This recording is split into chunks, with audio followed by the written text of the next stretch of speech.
just dropped out. I thought my brain just... I honestly thought it was all over. I'm like, it was a heart attack I was feeling.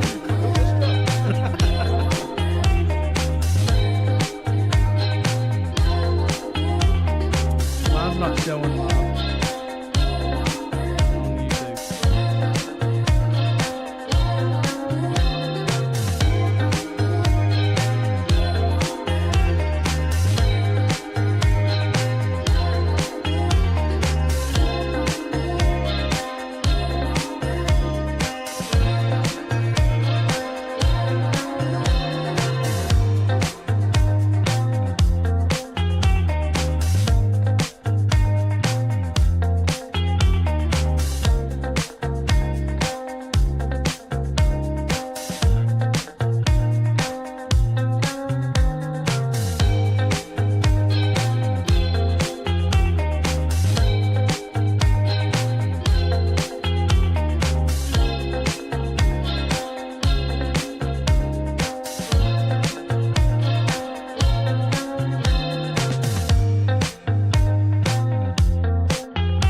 I'm excited.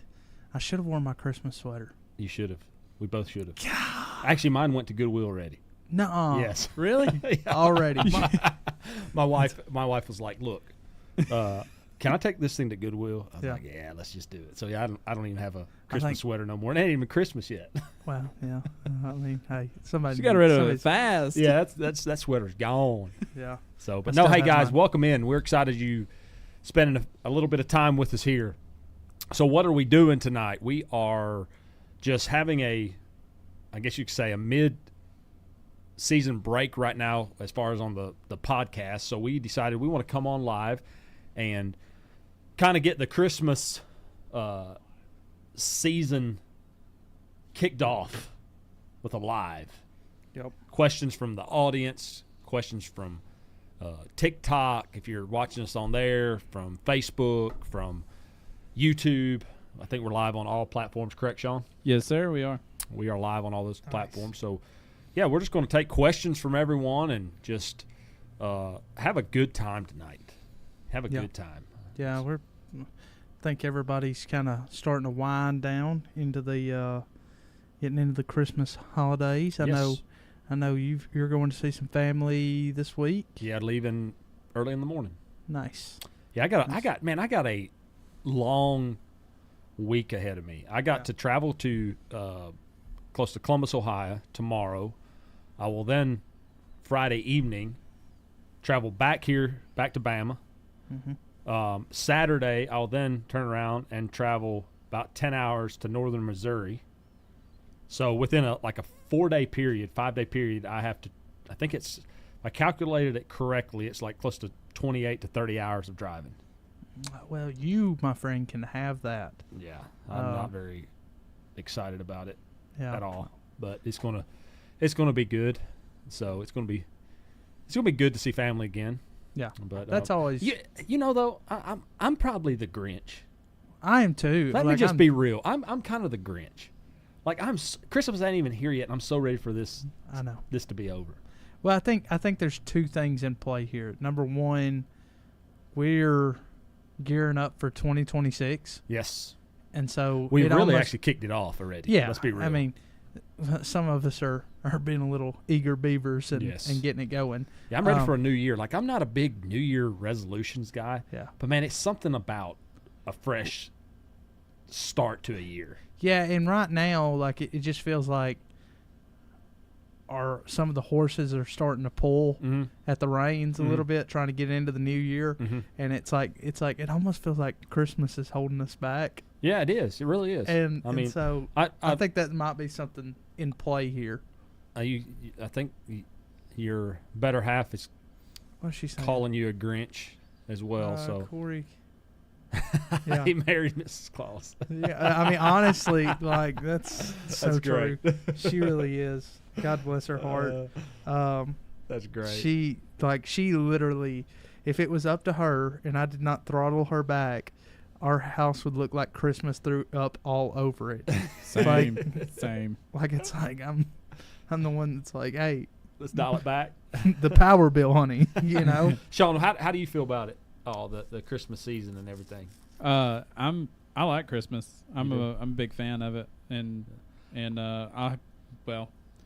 we got like 2 Christmas. Well, it's not. I'm not a big fan of decorating. I'll put it that way. But Chelsea's got 2 Christmas trees in the house. One in the room and one in the living room. And we got a thing over our living room TV, and it's just covering the TV up. I just want to see the whole TV. Yeah. What's your favorite thing about Christmas though? Like, Corey, what's your favorite? To me, it's like the family time. Yeah. The older I get, the more like we, what I love to do? I love playing card games with my family. Yeah. Like I love playing Uno or like, just regular like cards or something like that. Like just all of us just sitting around the table and just like laughing and cutting up, hearing like, especially like with both sides of my family, like there's a lot of little kids around. Yeah. And so like hearing them all play, and then all the adults are at the table playing cards or something. It's always kind of fun. And then when the kids, like Jared's old enough to actually play Uno with us, I love making him cry. Yeah. Well, have you ever played the it's a Uno game, but it's like the No Mercy. Yes. Oh, I love that. Dude. I love just straight up 2 years ago Jared got that card game. Yeah. And I straight up made him cry. Yeah. Like I'm talking like big tears. Like his Lauren's mom like was trying to like fix the situation. Like, baby, you can have my cards. And I'm like, no. If he's gonna be a big boy and play with the adults, he's got to be able to take it. So and Lauren can back me up on that. Like it's hilarious. Yeah. So, Sean, what about you? What do you enjoy about Christmas the most? We get together with so we used to get together with family, big family thing. Well, that kind of slowed down, and we don't really do big family stuff anymore. But I enjoy me and my cousins and my brother-in-law. Yeah, like we get together every holiday that we can. Yeah, and that's what I enjoy. I get to see Ryan. Shout out to Ryan, Wilcutt, and all them, and Josh Horton. We have a ball, and they fear us on on holidays. It's fun though. We have a ton of fun. Yeah, for me, you mentioned it, and I think we talked about this last week, Sean, when we were out doing some filming about how the little things at Christmas, growing up, we kind of forgot about them, and how much we miss them. Looking back, 100%. Man, like getting everybody together and as your cousins and stuff, and just having a good time. Man, I miss that. I miss those days because, and it goes by so quick. And I mean, I just encourage everybody this Christmas to, man, take a moment and enjoy those moments, because man, it'll be gone before you know it. It'll be gone, and you'll be sitting there wondering where it went. It feels like yesterday that we were at my papa's house, and like somebody wrote SEAN on like on a gift, and I was like, this is Scene's gift. Who's Scene? But it's like that's how they spelled Sean back then. But it was just a funny little memory that I have. That was like one of the last times our family had gotten together, and like after he had passed away, it was over. Like we never got together after that. And that's like the sad part, and I think that's why a lot of us like sit there and we just value those times so much now. Yeah. It's like you sit there and you go to Christmas and you start remembering the people that are not there. Yeah. And so it's just like, you don't know what the year's going to hold. Mm-hmm. And so you just try really, really hard to just soak up the time that you have. Yeah, and Merry Christmas, by the way, to everybody that's watching. Ebon here. Ebon is one of my good friends. I love Ebon. Yeah. Hey, Ebon. Corey knows him. I met him. This is so random, and especially so random on here. But Ebon's commenting, so I want to shout him out. I created a 5M server a long time ago. It's a little gaming thing. Yeah. And he joined in, and we have been inseparable friends ever since. He's from Pennsylvania. I met him through gaming, which is crazy. That's great. He's a good dude, He's a very good dude, yeah. That's awesome. But yeah, I just, man, my heart goes out though, and I don't want this live to be all sad and down and out, but man, my heart goes out to the people that are going into this Christmas season, just losing loved ones this year, going into it. Man, we've done a lot of I call them "Did you realize" videos over the last what is it, Sean? About 90 days. We are at 90. I believe we're at 92 right now. 92 days straight. The goal is 365 days straight. But anyway, we've been talking a lot about this thing of people going into Christmas with losing loved ones, and man, the comments and the messages we've received. There's a lot of people going into this Christmas season hurting, and I just want to tell y'all, man, we love y'all. We pray that God can give you peace and grace as you go, I guess, transition into a new phase of your life without a loved one. I mean, I know it cannot be easy, and it's not something that anyone wishes on themselves, but it's life, and it happens. And so I just want to acknowledge that and say that, man, I'm sorry that it happened, and that we love you. Yeah. It's something that, like, personally my family's walking through right now, and it's very hard, but you know what, there's people that understand what you're going through. Yes. And we're praying for you. We love you, and at the end of the day, the ultimate person that understands what you're going through is Jesus. Amen. And just in this time, we just want to encourage you to lean into him. Yeah. And what's so beautiful about that, he came to this earth. We're celebrating Jesus' birthday. Yeah. And he came to this earth for those people. I mean, for everyone, but especially those that were hurting, those that are lonely. And, man, I'm telling you, lean on him through this, because he's the only one that's going to give you any form of comfort. I don't believe there's any person or thing on this earth that can give you comfort through a time like that. And just lean on him, and I promise he'll get you through it. I know he will. So I wish I had like encouraging words, back in the day when, all that stuff happened to me with my parents and stuff. Because I've noticed through the Did You Realize videos and through our, our content in general, because our content's, it helps people.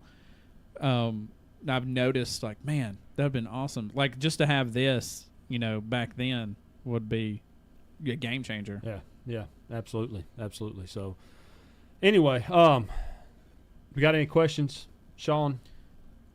Let's see. I do see a couple of things on chat. I seen Justin Lynch jumping in the chat, which is the better of the Lynch brothers.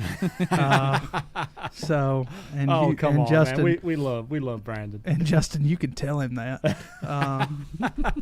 Justin is awesome. He's literally like an older brother to me. Yes. And he's a great man of God, doing a lot. The only thing I will say is he probably takes that verse of "be fruitful and multiply" a little too literally. That joker's got so many kids. But hey, so to each their own. I'm like, I want to stick to. Wife has other plans. Hey, I mean, it's like we say, if you after two, you got to go to zone defense. That's what I'm saying. I don't understand how you and like I've joked about this so many times that all you're trying to do when you have more than two is to stop giving up the chunk play. You'll give up the little 5-yard flat all day. Just don't give up the big one. So that's great. So we got a question. What are some traditions you do with your family that has carried over from when you were a child? Oh, man. So me and Lauren are still, we're still trying to work through some of that stuff, and we didn't do it this year, but we want to do it next year. And so we are doing one from her childhood. Her mom used to throw toothbrushes in their stockings. Okay. And so we're doing that this year just as a little thing of like, hey, like, brush your teeth. Well, to our boys, yes. But the other thing is, like, my mom used to, we were big into building the Christmas shoe boxes for kids when I was little. And so on but Christmas Eve, my mom actually built me and my sister a Christmas shoe box, and it have a lot of the same items. And so you would open that up as a kid, and my mom would always be like, hey, this is all that some kids are getting this Christmas. You're going to open it up on Christmas Eve, so, take this in and understand that, this is all some kids are going to get. So tomorrow morning when you wake up and you have all the other gifts, you're really, really grateful for what you got. That's good. And so we're talking about doing that with our boys. Actually, started from the conversation we had this past Thursday and Friday. We could get into that. That'd be great conversation. Me and Clinton got to go to Indiana this last. Okay, so I enjoyed the knowledge we learned, but I hated the trip. I enjoyed every minute that we were inside. Yes. Oh, man. Are you talking about the coldest? It may have been the coldest I've ever experienced. It was so bad. I mean, it was up there. And the problem was we were not prepared for it. I got in the truck. I actually got to my brother-in-law went with us. He lives in Kentucky. And I got there, and he's like, oh, by the way, did you know that it's going to be real feel -5 in the morning? I'm like, that would have been nice to know 4 hours ago when I left the house. Good looking out, buddy. Love you, Dale. But come on, help us out here. Us Alabama boys, we were not prepared for that. Man, that was. I think I had like one jacket and a hoodie, and I doubled them up, and it still cut through you like a knife. It was man. awful. Awful. And there's a lot of Amish up in that area, and that one guy, he rode his bike to work, and he said he had to ride back in that stuff. Dude, against the wind, Against the wind. It's like a 30-mile-per-hour wind. Yeah. Awful. Snowing. We didn't mention that. It was snowing, so it was great. Man, traditions for me, getting back to that question, and And I sat here and thought about that, and maybe I should start some new traditions, because since I got married, we kind of, since my wife's family lives in a different state, we have kind of transitioned to where we'll spend Thanksgiving with one of the sides of the family and then Christmas with the other. And so it's kind of back and forth. But one thing we do with her side of the family a lot is we games, man. We play games, and some of the games we play that probably may not been they're more of adult games. Let's go with that. And I mean, they're not inappropriate games really, but it's games that the kids don't get to play a whole lot. And but man, we'll sit together as adults and just, the kids are off having fun with cousins and just play games late into the night, man. I mean, there's nights that we'll be up till, Christmas night we'll be up till 2, or Christmas Eve we'll be up to 2, 3 a.m. playing games and things like that. So it's a good time. But I mean, I think back over my life and things I did as a kid that we no longer carry on. And I'm going to have to get back to some of those things. Yeah, I think it's important to have little traditions. Yes. Like I say, that's like something we talked about is like how do we make our kids more grateful for what they get? And so I always thought that was a really nice way my mom did it. So talking about let's get into that conversation just a little bit, what we went into. So we both had an experience recently with our children, and we're wondering if we've ruined them. Yeah. So, God has blessed us in mighty ways, and we were talking about it, how our children just kind of play it off, like they'll go to town and there's a toy, they want it, and they don't always get it, but a lot of times they end up leaving with something. I remember back as a kid, that wasn't normal.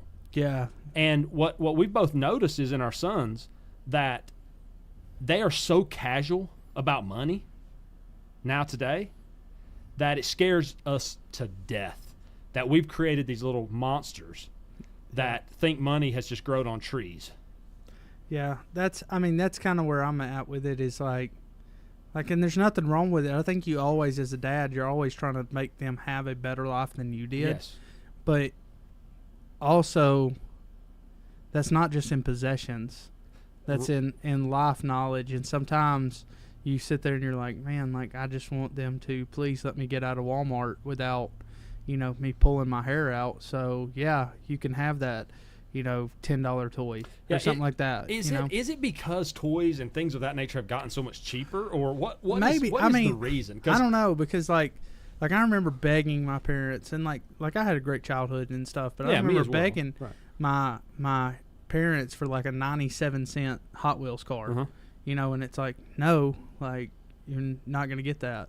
And like I get that, like, I understand why, because hey, things were tight then, but like at the same time, like, I don't know it. So we're both at what you're hearing is our therapy session. Yes. Of should we be a little bit more tougher on our boys, and let us know. You know, should we be a little bit maybe some people that have seen a little bit more life than us. And because my biggest fear is that, in all seriousness, that I've tried to do something good for my boys, and it actually, I guess, backfires. Yeah. And when they get older, it backfires in a way that they don't understand and see the gratitude that they should. Yeah. And in all seriousness, that it worries me, and me as a parent, as a father, I have to take responsibility for that. And so I've been talking to my boys about putting them on, letting them run a budget, letting them do things like that, just to kind of help them understand the importance and the values of that. Because, I mean, you don't want your children to wake up one day and feel that everything comes easy, because it doesn't. Yeah. No, it doesn't. And so I'm going through that right now. Like Kenzie, she's 14, and I try to every week give all of them some sort of allowance, and because they, if they're good during the week, they keep the rooms clean and stuff like that. I try my best, Mackenzie will spend, $20, and then something will come into her little, little store where she can buy like skins and stuff on games. And she's like, Dad, like, it's only here for like 3 more days, and it's $20. Like, if you could just, I'll clean this, I'll do this. If you give me the $20, and money disappears so fast with her. It is insane. Do you think it's important to tie? You mentioned about cleaning their room, things of that nature. I think it's important to tie something to when they get a $20 bill or they get something like tie it to some type of work, some form of responsibility. Yeah, I guess. I think so. To where they can understand that this doesn't just, it's not just given to you. There's an effort having to be put in. Yeah. Of some sort. I wish I could get them to understand that like this money is tied to some form of, you're giving up time for it. That way they can kind of understand that whole dynamic. But I think it's hard at the end of the day. Like right now, I'm dealing with a 9-year-old. The 9-year-old gets it. The 3-year-old, not so much. Yeah. Well, I mean, that's understandable. The 9-year-old, though, sometimes does surprise me. He kind of, he'll want something. He's like, just swap your card for it.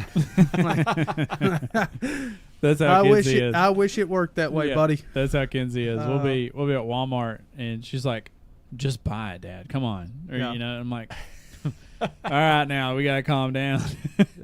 Look, that's what, and my lovely bride just posted. She said, I'm the worst about getting us a little treat when we go out. That's so true. The dollar section at Target is a frequent place for I saw a meme or a video that said, like, this dude was walking into Target and he was like, I saved $365 on laundry detergent by going into Target by myself. Yeah, that's about right. 100%. That's great. So, that's great. But hey, listen, listen, if you're enjoying it, ask us a question. That's what we've really enjoyed starting to do that now. We did that with the Christmas market in Coleman, and I'm gonna be honest, dude, that was a blast. Yes. Cold, but it was fun. It was cold. It was very cold. I thought I was in Indiana. But ask us a question. I know Sean has some that have kind of been sent in from some of the team and just some other sources that he can. And I think, Sean, did you check into TikTok? I looked. I can't check into it without. I know it's down. TikTok is down. We're very sorry. We're not sure what happened. We use Streamlabs to push our stream across other platforms, and I can't check on Streamlabs until we go down on other platforms. So as long as we're up on Facebook and YouTube, we are very, very, very sorry for the inconvenience. We're not sure what exactly happened on TikTok side. Gotcha. But yes, we did have a couple questions come through before TikTok come down. And one of those questions is, I think this is a servant leadership question. Okay. It's how do you lead when you don't feel qualified? So that's a pretty stinking awesome question. That's a good question. I think the first thing that you have to understand is every leader doesn't feel qualified deep down. Well, I would say every servant leader. Yeah, that's fair. There's leaders out there that feel like they're overqualified, and that right there disqualifies you in the moment. Yeah. But everybody deep down has a sense of self-doubt because we live with ourselves. Oh yeah. And we see our negatives. I think that's important to actually have a little bit of that. I think it's a quality as a leader to understand that you're going to be met with situations that you've never faced before, and that you have to understand that there are times that you're going to have to make decisions without facts in front of you, without experiences that you've went through. And there is a vital tool that you can have in your I guess you say your pocket is, if you're a leader, I encourage, and I've said this many times, to have a good mentor. And if you have a good mentor, it's always good to run it through someone that maybe has experienced something like what you're going through. But I think that question is deeper. They're more saying as a whole, not just in moments, but as a whole, if I don't feel qualified as a leader, there's a side of fear that you have to overcome to step into leadership roles. It just, you have to learn that there has your courage has to be bigger than your fears. Yeah. When you go into leadership, and for me to this day, I mean, there's something happened today for me that I've never experienced that I did not know how to handle, and in that moment, I had to just do my best and understand there's going to be a lot of times I'm gonna get it wrong. Well, I'm gonna get it wrong. You say it like this before, like leaders got to be able to take in all the information and make a call. That's it. And then as more information presents itself, be willing to change if you have to. And I think, but I do think, all of us, like I say, have that deep down that we sit there and we go, I'm just unsure of myself. Yeah. And that's okay. You don't have to be sure of yourself. Be sure of who created you. Yes. And there's something within every single person that makes them qualified to lead. Yeah. We as people are naturally gifted some form of leadership, you could say. And it takes time to unlock that. It's kind of like these things where you got to have reps. The more reps you get, the more you'll know how to handle them situations as they come up, I guess you could say. And man, and remember this, that leadership is an uphill climb. The famous John Maxwell says it the best. He says leadership is always an uphill climb. Every single day of leadership is an uphill climb. And I'm telling you, you can say this is funny or whatever, but there is never hardly back-to-back great days as a leader. Yep. And you should be willing to carry the burden of that. It's you could about say it, wear it as a badge of honor, that I'm willing to carry the burdens of leadership for the people around me, the people that God has entrusted me to lead. I'm going to be willing to carry that burden, even if I'm not qualified, even if I don't know what I'm totally doing here, but someone has to do it, and I'm going to be the one willing to step into that. I think that's key, and I promise you, if you take the step of leadership and have a servant heart, God will direct you. Yeah. And make another key thing, man. I yell this and scream this to the rooftops all the time. I talk about it all the time. That leadership is not about you as a leader. It's all about those around you. Yeah. It's all about their interests in mind. What can I do today as a leader that's going to benefit the team, the people that I'm in charge of, my family, my children, all those things? That is the vital key to, I guess you could say, qualifying you to be a leader. Yeah. Well, that's I was just reading Justin Lynch put this comment on there. It says you have to look at it as Jesus makes me qualified. There you go. Outside of him, we are not qualified. Also, many times we look for worldly qualifications and not kingdom qualifications. Focus on praising Jesus and don't get distracted. And that's good. That's so true. That's good. And if you have that mindset, all the things that I just said are going to naturally come. 100%. The servant heart, the serving those around you, it's going to just naturally come. So, yeah, I would go back to that question and answer it like this. Servant heart and care about those around you. And that is what your focus is. You are qualified. Yeah. And Charles, appreciate you sending the 50 on the live there, man. He's been a guy that's been commenting on. He's been awesome. He has been an amazing dude. But we have one that I want to answer. There is also another comment up here that I want to get. It says, God doesn't call the qualified; He qualifies the called. We learn as we go, and yes, learn from our past leaders. That's so true. That's my mom, by the way. Okay. Hi, Mom. I had no idea. Yeah. Well, you see, she doesn't have the same last name, so that threw me off a little bit. Yeah. Yeah, that's okay. So, okay. Well, I apologize. It's fine.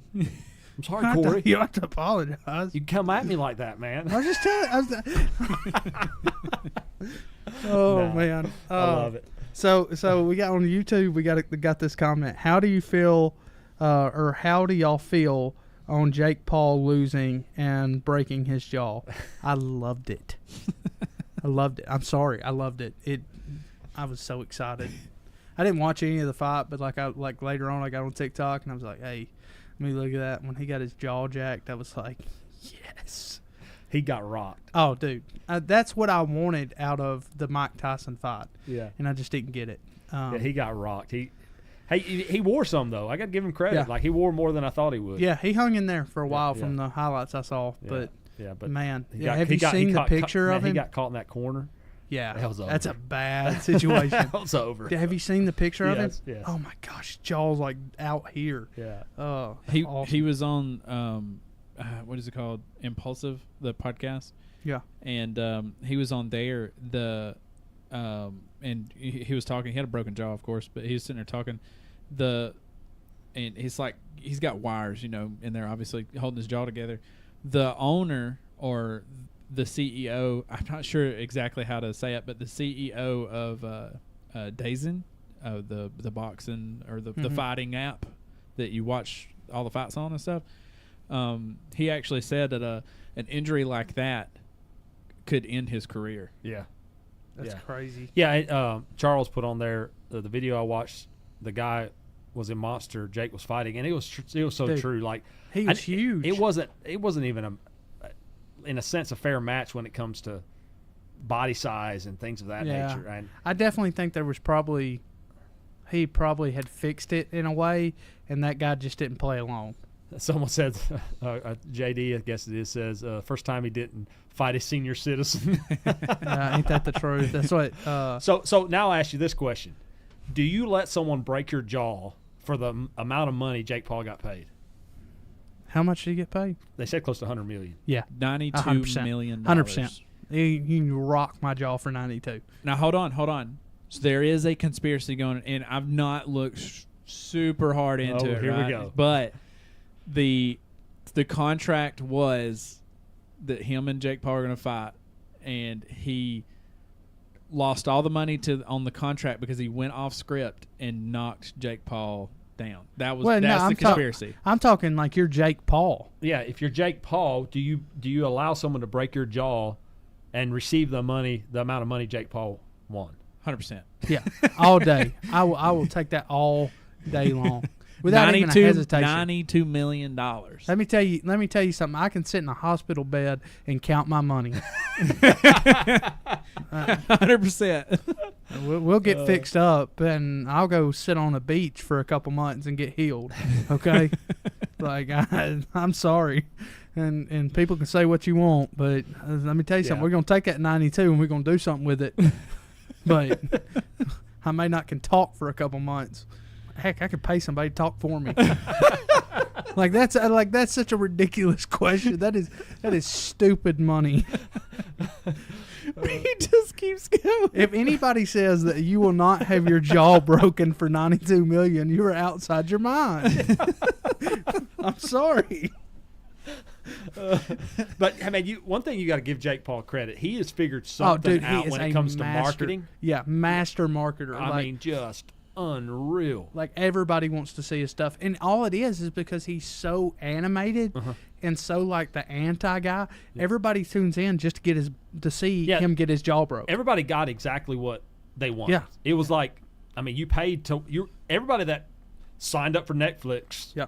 For just to watch that fight, because I looked at the numbers and it was insane how many people signed up on Netflix, got a subscription just for that, and I mean, they won't ever cancel it. I've got 3 Netflix accounts, so and I can't remember the passwords to delete 2 of them. Are you still paying for it? Straight up, I see it come out every month. And it makes me so mad. I cannot figure out how to cancel them. There's no way. I'm straight up. There's 2. That's amazing. I don't think it's 3, but I think there's 2, and I can't figure it out. And I think one of them's tied to like my Verizon, and good luck getting that one canceled. Yeah, no kidding. Golly, you sit on customer service. Like, Oh, it's awful. You're like, I'll just pay for it. Like, hey, honestly, like that's the problem. It's only $9.99, and you don't have to stay on the phone for an hour and a half. I'm sorry. They do that on purpose. Oh, 100% they do. 100% do.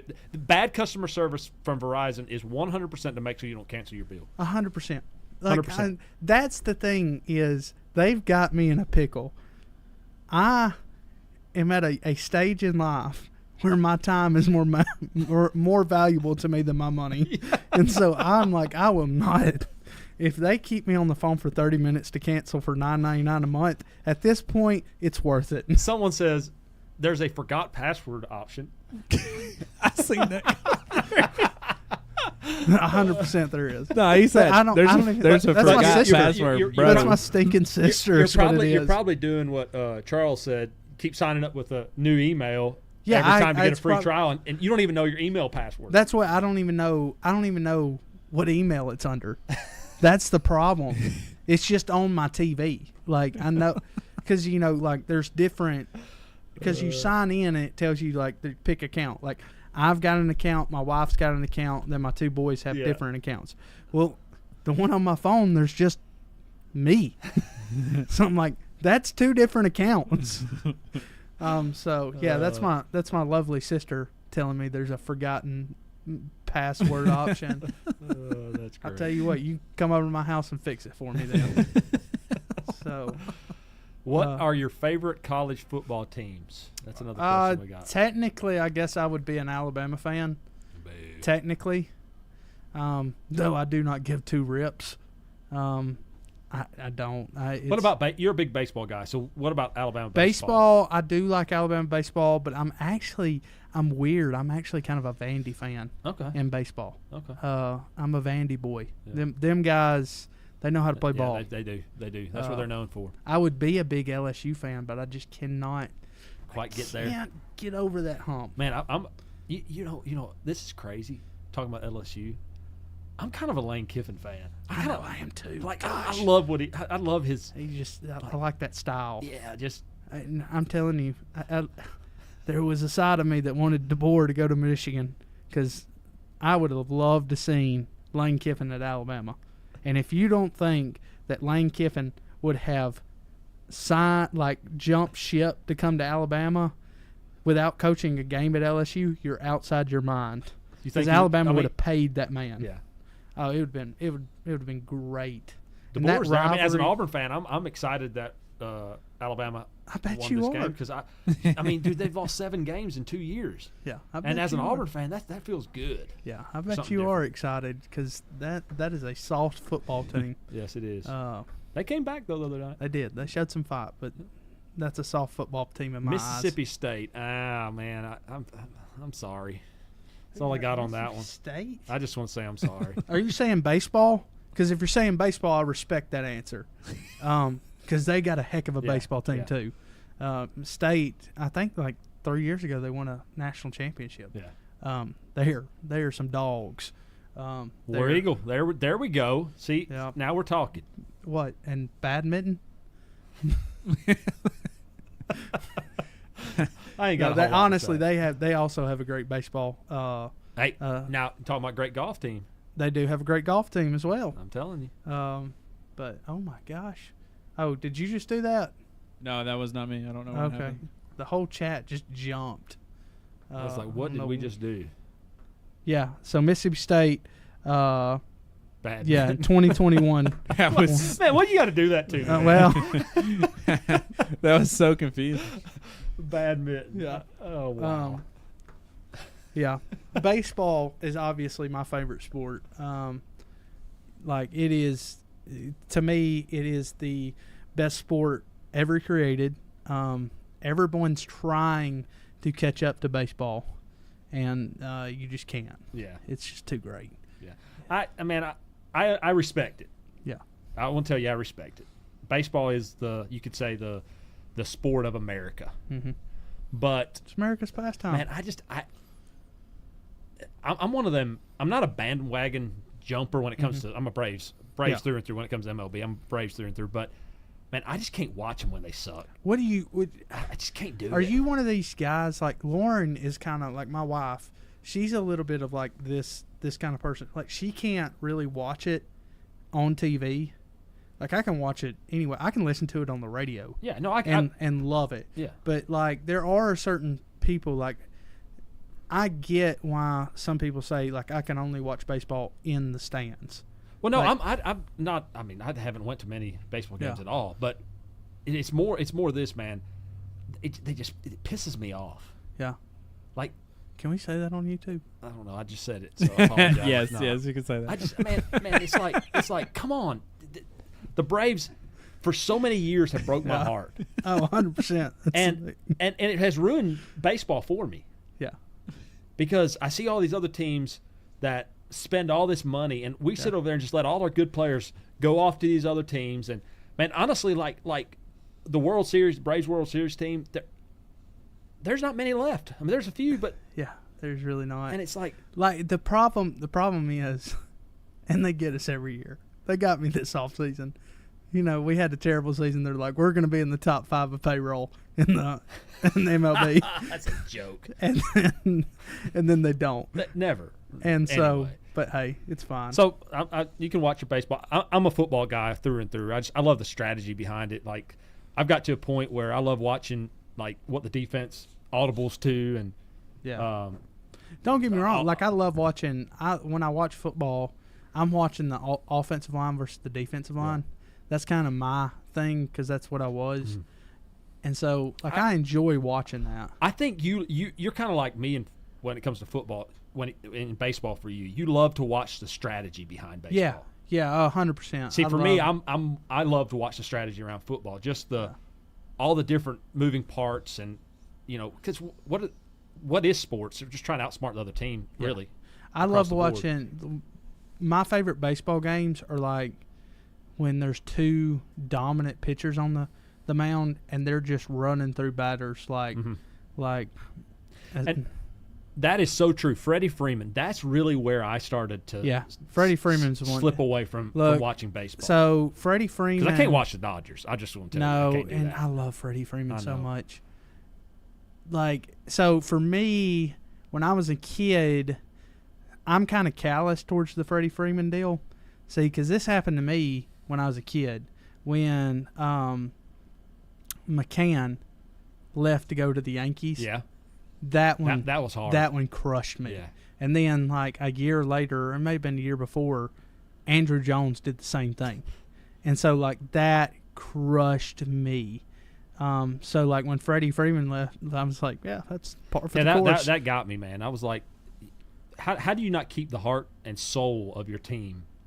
I know, around? And he 100% was. And he wanted to stay. Like, dude, and like when they built the stadium, he put the first brick on the foundation of the stadium. Yeah. You don't let that guy walk. No. But there was some controversy there with his agent. They gave him a good offer, and this agent didn't tell him. And actually, Freddie Freeman fired his agent over it. Yeah. So, just saying. But, hey. Yeah, we went down a rabbit trail there. Yeah, so. you get me talking about baseball, and I'm going to be here all day talking about baseball. You guys had a bunch of comments come through as well. I know. Pretty good basketball the last 5 to 10 years. Yeah, War Eagle Paul. That's Paul, you are absolutely. Right. And not so much the last 2 months, man. I'll be honest. I'm pretty disappointed in what the War Eagle basketball team's doing right now. Yeah. Hey, someone says, shoot, that much money, I would leave too. I mean, that's true. That's a lot of money. At the end of the day, if any of us were playing for any team in the MLB, honestly, are we not going to the Dodgers or the Yankees? Like I couldn't. Dude, I'm sorry. Dude, you're gonna let somebody knock you out, break your jaw for $90 million. Different. That's different. I can't wear pinstripes. Come on. I'm gonna tell you this right now. I don't care how much money you give me. I cannot wear pinstripes. It will not happen. Now, like if the Lord blesses my sons with $92 million. The ability, that there is a line there. I know y'all think I'm crazy. I'm sounding hypocritical, but I can't stand the Yankees, dude. Like $92 million. Now straight up. This is real. Okay, this is real. Because both my oldest son is in baseball. If the Yankees try to sign him to a contract, that's fine. Okay, I will not wear Nike stuff or Yankee stuff, but I will support him. I will go to every game that I am able to. You will not wear Yankee stuff if your son is playing baseball. Nope. Will not do it. Cannot do it. Will not do it. I'm very, very curious. What for? Why? Yeah. What for? Because the Yankees broke my heart when I was a child. It's okay. 1999 World Series. Look it up. Okay. Look $92 million. Can't do it. Cannot do it. I'm sorry. There is a line that has to be drawn in the sand, and that is with the New York Yankees. They can go buy somebody else. Mets? No. Oh gosh, no. Ugh. Disgusting. You want me to wear that blue and terrible orange? This dude will let somebody break his jaw, but he won't wear it. That's 100%. Breaking a jaw. I know where my standards lie. Okay. That's so good. Lauren will get me when she starts talking about. Like, I'm almost to the point I'd wear Philly stuff before I'd wear any of the Yankee stuff. Let's talk about this a little bit. It says, I've seen Corey cry twice in my life, and once when the Braves won the World Series. That's 100% true. That's my lovely bride, and that's 100% true. Okay, she's the day she walked down the aisle, not a tear. Okay, my second son was born, not a tear. The Yankees the Braves win the World Series. I did cry. And she asked me about it. Okay, she asked me about it. She was like, I don't understand this. Okay? And I'm like, look, I knew you were going to marry me. I knew we'd probably have another son or another child. Never thought the Braves would win a World Series again in my lifetime. So, no, that was pretty great, though, I will say. Oh, it was awesome. Oh, boy. This kind of went a different route tonight, but I love it. I know. This is so great. Oh, boy. I'm trying to catch up. Paul, you guys have got Paul a ton agrees of comments. with me. Paul agrees with me. Yeah, but Paul, if you're still watching, for $92 million, you wouldn't wear Yankee stripes for a couple years? It's going to blow my mind if Paul agrees. I mean, $92 million. Can't do it. I'm sorry. I stand on that. The Yankees can call me tomorrow and say, hey, Corey, we want you to come up here and just be a bench assistant. I tell them they can call somebody else. No. Do you imagine Corey gets a call tomorrow from the Yankees? I hope they do. I hope they call me just so I can tell them. $92 million. Corey, I need you to go do that so that you can pay off all our debt. I'm sorry. That money ain't worth it. That's cheap money. He said it's not worth it. That's cheap, stolen money. I'll change my. I'm telling you. That's so good.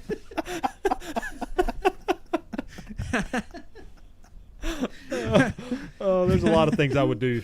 That's my wardrobe for the rest of my life. Yeah, exactly. I'd wear the same jersey for 10 years straight. Thank you, Paul. Thank you, Paul. Yeah, but he still would. No. I'm sorry. I can't do it. Oh boy. There is just some. I mean, it's probably unhealthy how much I don't like the Yankees. Here's my problem. That is unhealthy. They have 27 World Series, and every single one of them are bought. Okay, they destroy the game of baseball because they just throw money, and I feel the same way about the Dodgers. Right. Okay, but you're wanting the Braves to have a top 5 payroll. Well, yeah. I mean, if you can't beat them, join them. What are we supposed to do? Moneyball this stuff? Oh, goodness. Look, I may reek of hypocrisy, but I'm sorry. That's hilarious. This is good. Oh, my Lord. So anybody else want to ask us a question? Yes, please get me off this topic. We got to go down a different It's supposed to be rabbit trail a Christmas tree. Merry Christmas, except to the New York Yankees.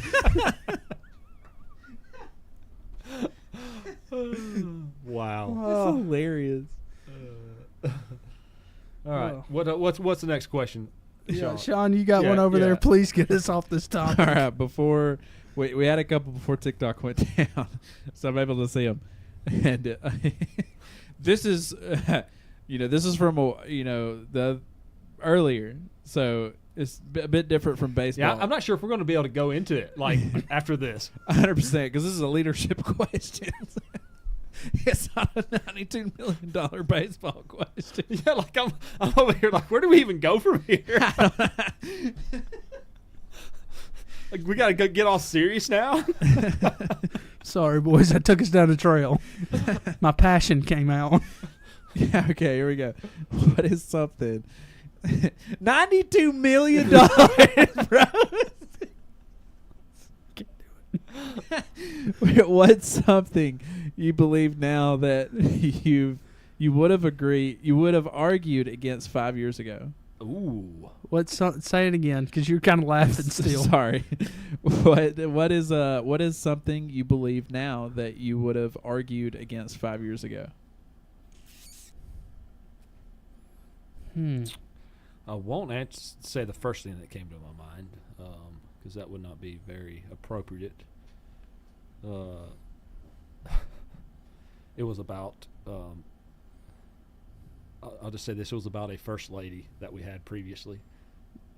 Okay, I'll leave it at that. That's all I said. I probably shouldn't have said that, should have I, Corey?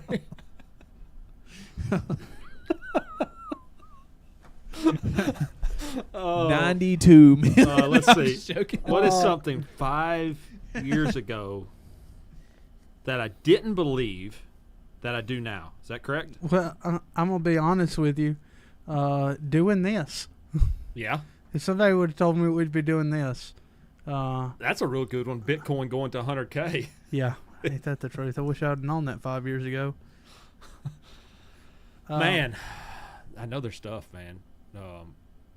I got one personally, that I thought I knew how to be a good leader. Yeah. I thought I knew how to be a good leader. I realized real quick that I don't think I'll ever arrive to the standard of what I feel I should as a leader. I don't. Yeah, I think that's pretty big as far as if you asked 5 years ago version of myself, I think I thought I had a lot of things figured out. Mm-hmm. And I will say the biggest jump is not gaining knowledge of like, oh, that was wrong, but understanding that mindset that like, hey, you're never really gonna enter a season where you just got it all figured out. Mm-hmm. It's constant. I know less now than I ever did. Yeah. Like, I think that's the mentality that we carry now is like, hey, I don't have it all figured out, but I have a belief in us and the people around me that we'll figure it out as we go. Now, I will say, so the question again was, repeat that question again. Make sure I get this right. What's something you believe now that you would have argued against 5 years ago? Well, I believe now that as a leader, back then I always thought that man, I want to be able to explain this properly where it makes sense. So the people around you, the importance and the value that they bring is honestly, and me seeing their value is more important, is more important than even my ability to lead. Is that making sense, Corey? Mm-hmm. Mm-hmm. The insight and the value that they bring to the table. 5 years ago, I thought it was a lot about what I decide, what I come up with, and then everyone just falls in line. Maybe like in a simple way saying like you had to be the smartest person in the room. Right. Today I realize that if I'm the smartest person in the room, that I don't have the right people in the room with me. Yeah. and the value that the people around you bring, man, it's priceless. Yeah, we got some smart cats that work with us. I'm telling you. And then even like the value of all of us kind of see it that way, and so I'm trying not to sound like we're the best at this, because we're certainly not. We have a ways to go with growth and everything, but understanding that we have a great mentality of like, hey, let's think about this idea, and like we always say, we constructively argue, and we beat on that idea until we come out to the best solution. So, but you're right, like as a leader, sometimes you do think that you have to have the best idea. You have to be the one that's always throwing out, hey, we're going to do this, this, and this. Sometimes the best leaders are the best listeners. In my opinion, that's the first skill that I would teach if I was giving some leadership one-on-one, is the first thing you have to do is listen. And it's like they say, that famous quote, God gave you 2 ears and 1 mouth. That should be an example right there. Shout out Coach Youngblood for telling me that at a young age. I bet didn't listen to him though. Yeah, 100% didn't listen to him. But that has been a quote that has rang true in my life. So we're still getting some more. A good. So what's something you would tell your younger self? What is something you would tell your younger self, Corey? Be who you were meant to be. Don't try to be somebody else. I think a lot of my life, my young 20s, I tried to be somebody that I wasn't, and I'm still chasing my tail a little bit from some of those decisions. So just be who you're made to be. If people like you, they like you. If they don't, they don't. And that's okay. For me, I would say allow God, with his timing, show me my path. I don't have to have it figured out the gate. And allow God to paint that path clearly for me, because I feel there was times in my life where I tried to paint it and it blurred out the true direction I was supposed to go. Yeah. So be patient in the steps I take as a young man, and allow God to direct them clear. And then when I see that door open, don't be scared of it. Run as fast as I can through it, and know that, hey, if I'm in God's will, he's got me, and he's taking me there. He's taking me where I need to go. Yeah. I would say that is, because I believe that it would have avoided a lot of heartaches in my life, because there's things that I thought were meant to be that obviously they weren't, because they don't exist today. And I had to learn some very, very tough lessons through it, and I'm grateful for those lessons, by the way. Yeah, I really am. And that would be another thing I would say, tell my younger self, is every lesson learned is a win. Take failure as an opportunity, not as a letdown. Take failure as an opportunity, not a letdown. Yeah, failure. That's hard. Great teacher. It's hard. I would tell myself, you got a lot coming. You'll be okay. That's good. That's good. Look at you spinning pearls of knowledge over there. And then I would also say, for $92 million, be a Yankees. Be a Yankee. You're gonna be really confused one day when Corey comes onto the podcast and says some weird stuff. Yeah. Sonny Bennett, and this is kind of in the context of ministry. Sonny Bennett was a great pastor that pastored me when I was young.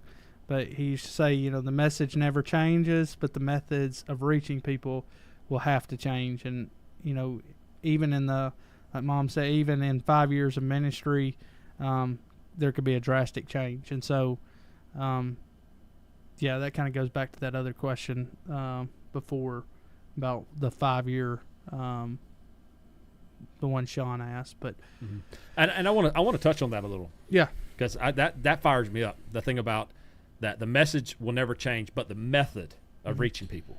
Yeah. So I believe, Corey, that the business world is where the next revival comes out of. Yeah, we talk about that a lot. I think Travis Key was the first one that kind of came on here and kind of talked about that.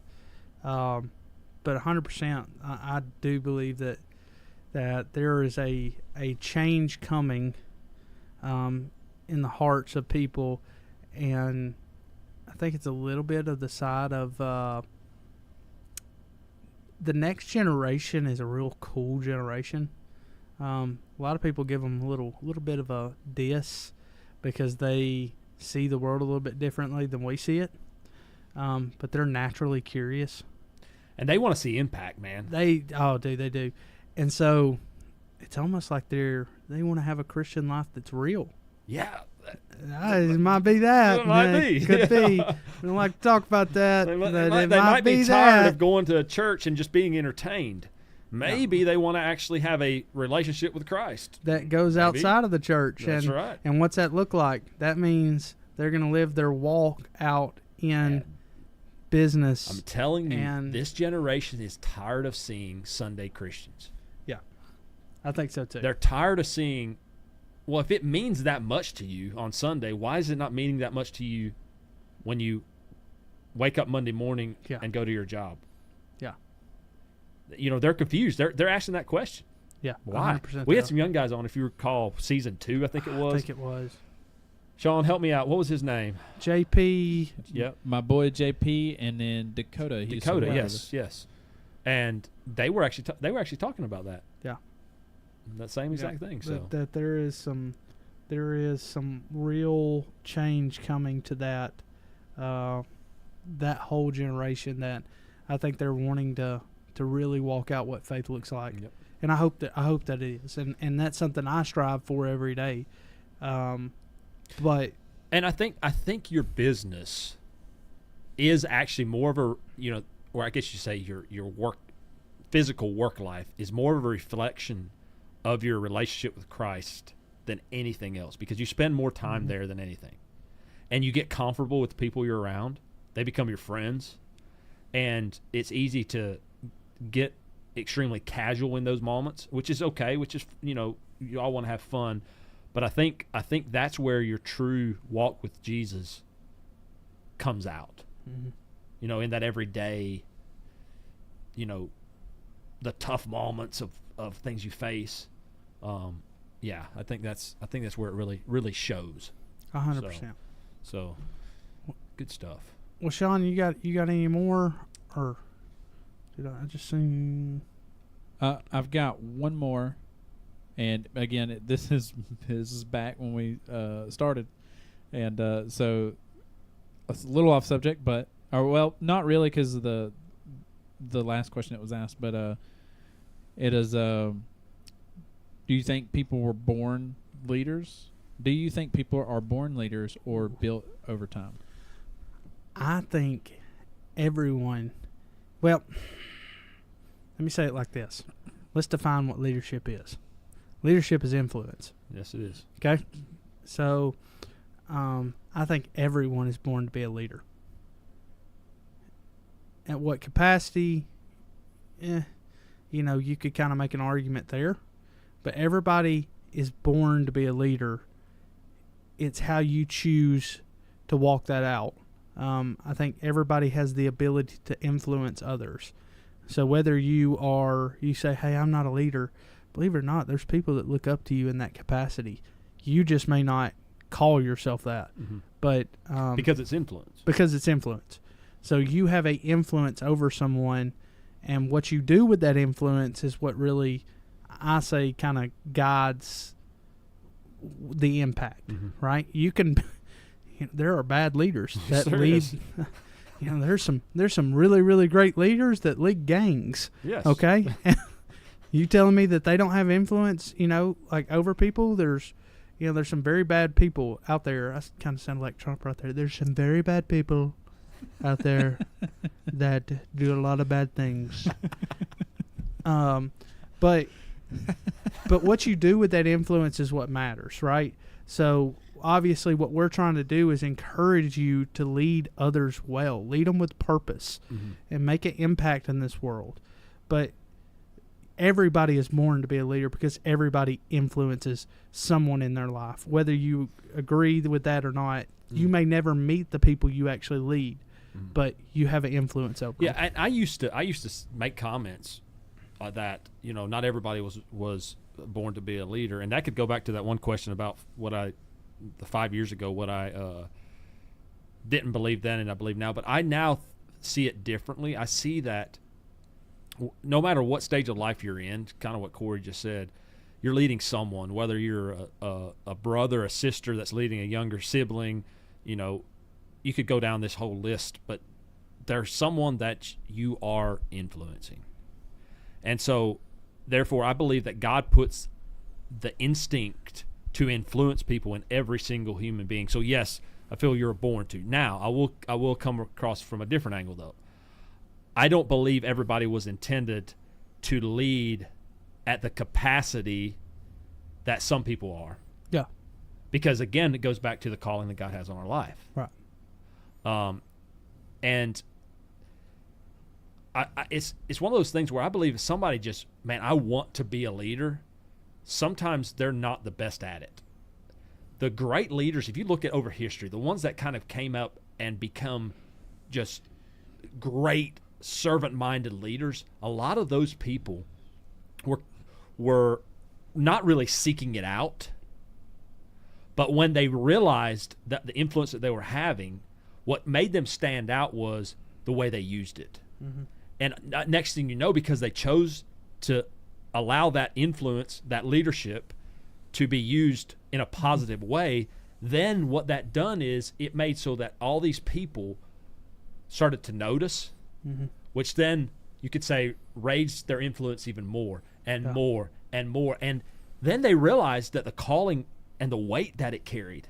And what made them better was, after noticing that, they said, you know what? I got to take this serious. Yeah, and then they started working on the leadership skills. There you go. And there's leadership skills. You're right. That's where I was going with this, was that there are leadership skills that have to be trained. Yeah. You have to develop. You have to beat on that craft. That's right. And try to get better at it. That's right. I mean, there's constant. Listen, if you guys were around me as much as these two guys are around me, you would know that I have several things that I have to work on. Sometimes I'm a little blind. Mm-hmm. I have to work on being a little bit more of an active listener. I'm not the best at that. Sometimes I come in like a bull in the china shop. Happened today when I walked into Clinton and Jimmy in a meeting, and I just walked in. And I was like, "Hey, are y'all in a meeting?" And you're like, "Yeah." I was like, "My bad, boys." So you know that happens sometimes, but it's you start to have to develop these skills, but it only comes after you realize hey, there's an opportunity here because I have influence over these people. There was something that Charles said there that I believe is so true, and it kind of goes along with what we were just saying. Quality leadership is built from life experience over time, and I think that's so true. That sometimes those ones that do not feel that they are leaders, there's an experience that happens to them in life that forces them into it. Yeah, and then, you know, again, it goes back to cultivating it and becoming better and better in it. Again, you never reach it. You never become you should never think that you're a great leader. Yeah. Because then pride starts to set in, and next thing you know, you're not. You're right. So I seen Jonathan jumped in. Johnny, yeah. Johnny was on season 4. Season 4, yeah. Yeah, season 4. Yeah, season 4. What is the best attribute that a leader needs to cultivate moving forward?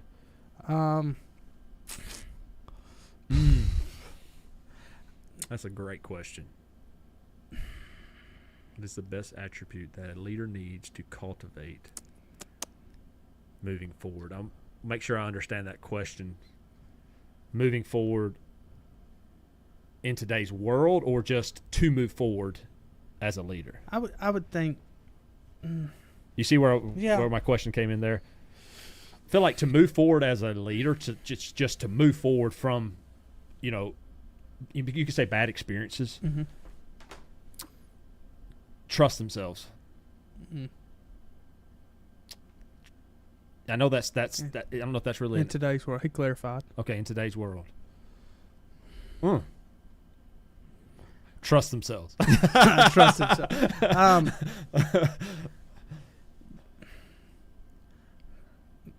I know I've said this already a little bit, but like the thing that pops up in my mind, and this might be because I've already talked about this, but being a really good listener. Yeah.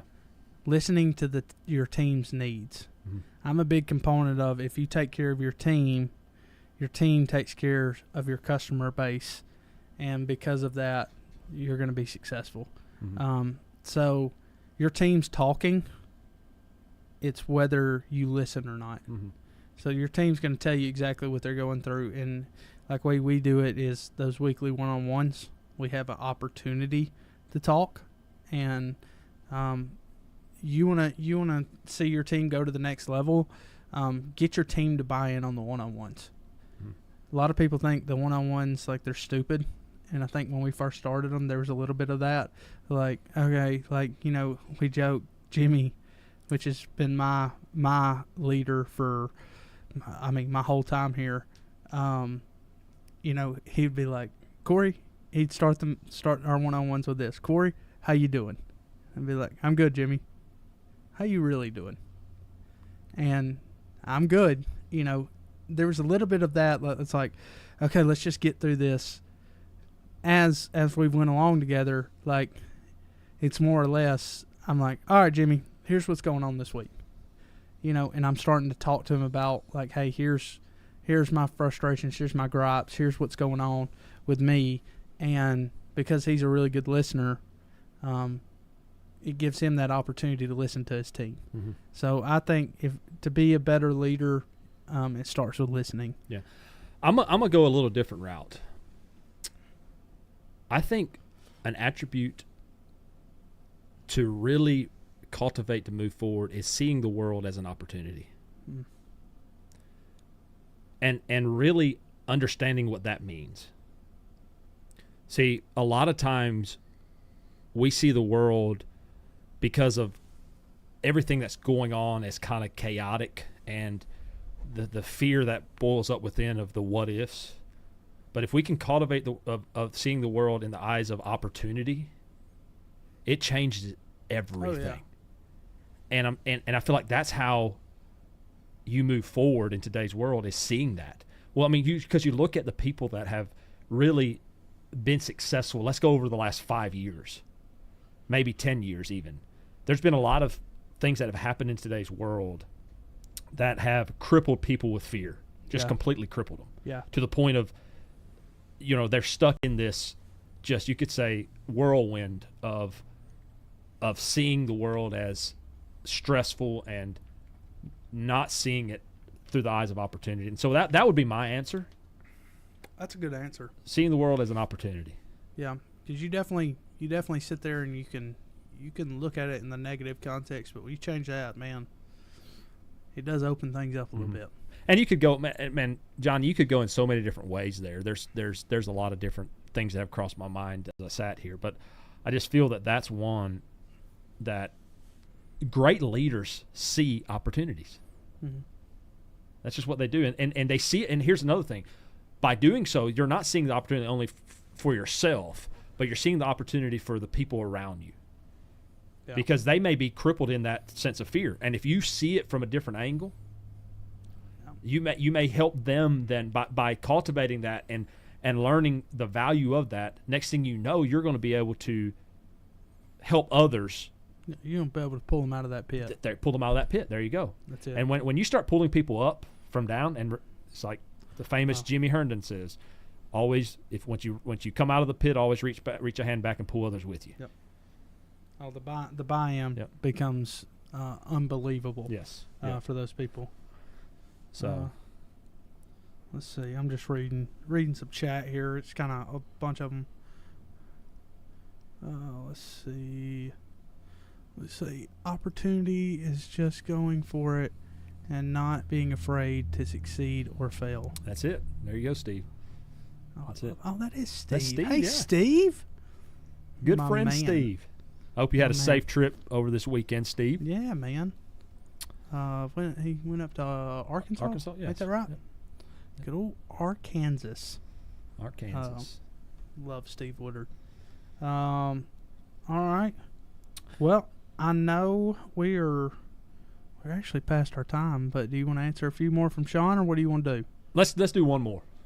Let's do one more. One more to we got to end get it out. we got to get into the Christmas spirit. I gotta get my Christmas sweater on at home.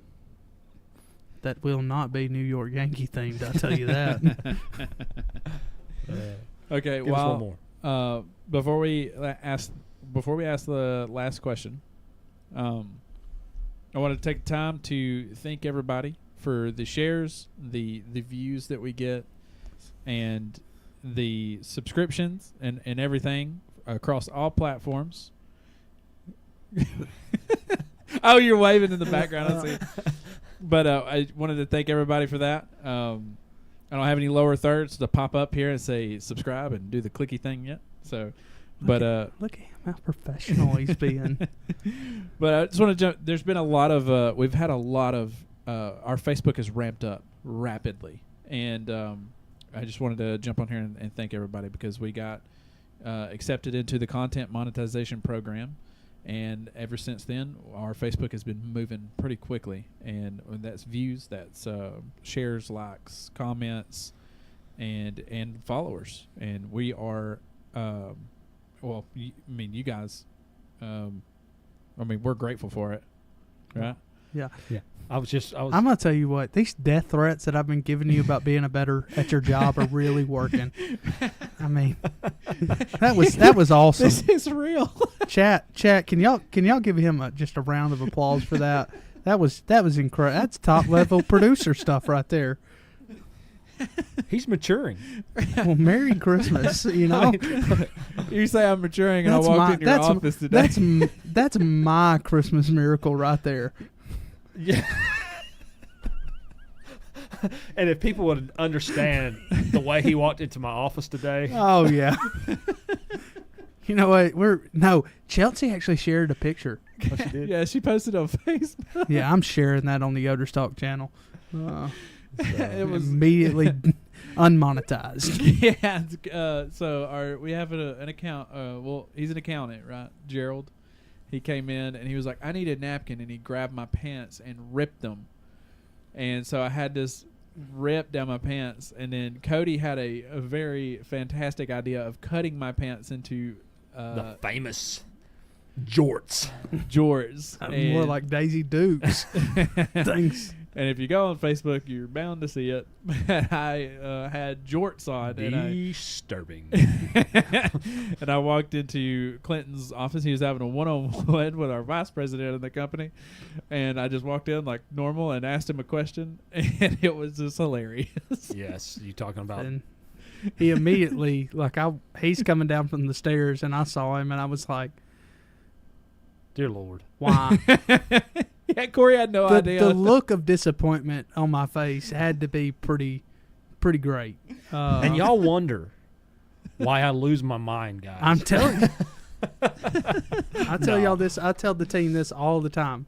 Y'all put me in the situation where I lose my cool. Okay? That's on y'all. That's funny. But again, thank you guys. Thank y'all, everybody. Absolutely. Seriously. All seriousness, I know we've had a hilarious time on this live, and we're going to try to do. We have so many big plans for next year. It's so incredibly awesome. And let's say this: we are getting down to about 38 days before we will touch down in Costa Rica. I know. Yoders Talk will be in Costa Rica. I'm so excited. That's going to be a good time. I'm gonna have to check Sean's bathing attire. I feel like that's only safe. Yeah, I would agree with that. I'll tell you what, I will sign that to you. that is on your to-do list. I want to tell Conrad to take care of that. Delegate that out. But yeah, no, we're the whole thing of reason we wanted to come on here today is just we want to tell you thank you for this year and Merry Christmas. We hope that this is just an amazing Christmas season for you, and have some fun. Yes. We love having fun in the chat. We don't get to do it enough. Yes. But it's awesome. And just I did a did you realize, I think it was on Sunday, and I challenged people to, on Christmas Day, that if you know of someone that is going to be facing Christmas alone, or they're facing a tough time this Christmas, I challenge you to pick that phone up, give them a call, shoot them a text, wish them a Merry Christmas, and that you're thinking of them. Because there's a lot of lonely people that are going to be facing this Christmas. And it's easy to overlook it when we're blessed to have family that we're going to be gathered with, gifts under the tree, food on the table. There's a lot of people that are going to have a lonely Christmas. And I know it's just been a burden of mine. I've said it so much. Well, we've seen a lot of people. Yes, there's been a lot of people reach out about that to us, and it breaks my heart. And I think that those that are having an amazing Christmas don't just have an opportunity, they have a calling on their lives to do that, because that's what Jesus would do. Yeah, and if you got extra room at the table, invite them over. Yes. It'll change a life, man. I'm telling you. Dude, we all know how much leftover food there is at Christmas, dinners, enough that you eat on it for a week. Invite somebody over. Yes. Especially if they're going through that. And even if they sound hesitant,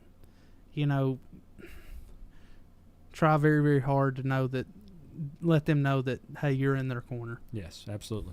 It'll go a long ways, go further than you think. So, well, all right. Well, should we wrap it up? Well, we're going to do one more question. Yeah, I think Sean was going to ask us one more. Yes. Okay. He went all professional on us. We weren't expecting it. Yeah, I wasn't expecting that. All right. So the question is, how do you stay grounded when life gets busy? Well, I'll tell you what. When you figure it out, let me know. Now, to me, it's being intentional. I try to have this mentality, be where your feet are. So what that means is if my feet are at work and I'm out selling metal, then be engaged there. If I'm here on the podcast, be engaged here. If I'm at home, then I need to be engaged at home. And so wherever I'm at, just wherever my feet are, keep that mentality of, hey, wherever my feet are, then that's where my head is. That's where my focus is. Yeah. I would challenge you that you have 24 hours in a day. If you sleep 8, you work 8, you got 8 left. Did I do the math right? Yes, I did. I just thought about that. I wanted to make sure I did that math right. You have 8 hours of you could say, time that a lot of us waste. Use that wisely. You have a family. It's important to focus there, because there's going to be a day that you're going to wake up and you're going to regret not spending that time where it's most important. And that son, that daughter pulling on your sleeve will one day vanish. Take that time, because it's important. You're creating future leaders, and help them see what a true husband, a great husband, would do. Show them what a great father would do, because it grounds them more than you know. And I just encourage you, if you're a husband or a father or a mother, to don't forget that. We get wrapped up in our social media. We get wrapped up in all that's going on. We sit on our phones for hours at a time, and we're like, just go get the iPad. Just go get on TV. Go out and throw a football. Yeah, or a baseball. Yeah, whatever. So I guess or pickleball or something. Ooh. Just do, man. Life's too short to get wrapped up in all this social media. I mean, I know we're on social media, but that sounds kind of. Yeah, but I'm getting. Turn us off and go play with your kids. Yes, do that. Okay. There you go. Yeah. Yes. Just and I like what Corey said about being grounded. Just where you are, be present. People need to feel you, need to see you, and understand that you value them. That's right. So I hope we did well. I hope that answered people's questions well. Hope so too. Because we are going to bail, and we are going to go get ready for this Christmas. And you will not see us again in 2025. Nope, you will not. I don't think. Well, you'll probably see some clips or something, but Yeah. You'll see us every day if Sean does his job. But the next live will be January, 2 weeks in or something like. We're still honing. I think out. we're doing one.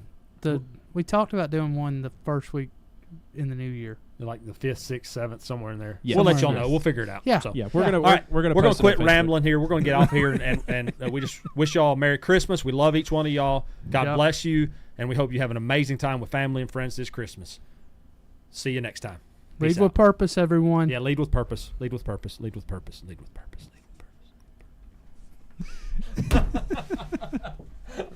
That was fun, dude.